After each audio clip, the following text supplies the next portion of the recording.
Well, these days there's no shortage of things to analyze in the news, and to do some of that this morning, we're going to welcome New York Times columnist Charles Blow to the broadcast. He's joined by Washington Post columnist David Ignatius, Jeanne Cummings, senior editor of Bloomberg Politics, and Jerry Seib, the Wall Street Journal Washington bureau chief. And I want to start with this business of race. Jeanne, Bloomberg has a new poll coming out that I must say I find astonishing.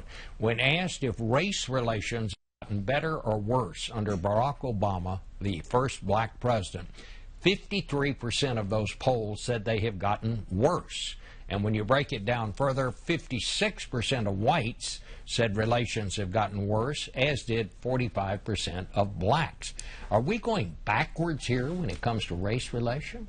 Well, I think it depends on which community you're in. And for the black community, I'm not sure that they saw a whole lot of improvement. They were hoping. They were very hopeful for improvement. I think that when we look at our prior polls, the white community's number has moved substantially to say that things have deteriorated in recent times. But in general, there's not a huge difference between the two.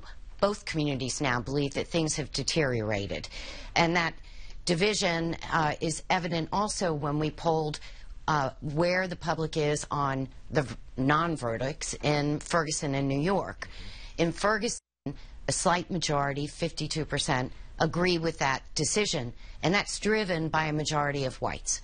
In New York, it is both communities view it as unacceptable. That decision is unacceptable. In both cases, about 90% of the black community, they reject both of the decisions by the grand juries not to indict. This could be evidence that that camera is important, because in New York, people could see what happened.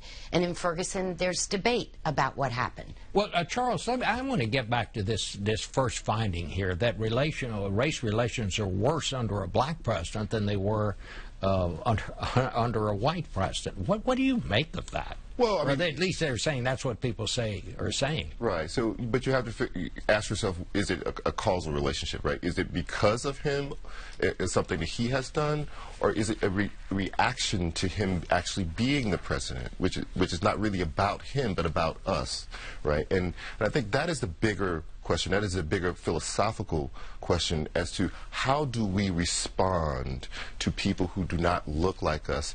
Do we believe that they have our interest at heart? Do we believe that we can identify and empathize with that person? And if we cannot, then we kind of exacerbate something that may already exist in terms of bias, in terms of how we see race relations in this country.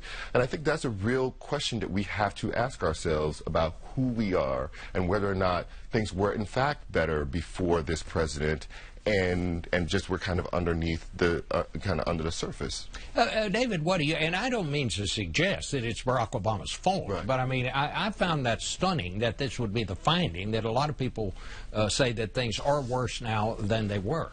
Sociologists sometimes talk about a revolution of rising expectations, where because of changes, the election of the first African-American president, having Eric Holder, an African-American, as our Attorney General, people expect things are changing. And then when they see evidence in these cases where young unarmed black men are being shot and they're not, the people who shoot them are not being indicted, there's a special anger because people thought things were getting better. They thought with this African-American president it would be different 6 years on. And I think that's part of what's behind it, is a sense of disappointment.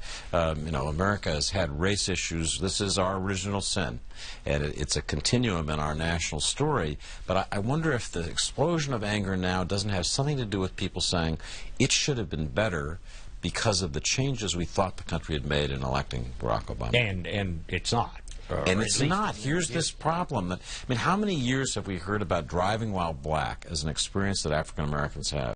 And white people hear this, but do we really react? Do we really take it in and then say, okay, if that's true, if so many people say that, what do you do different about it?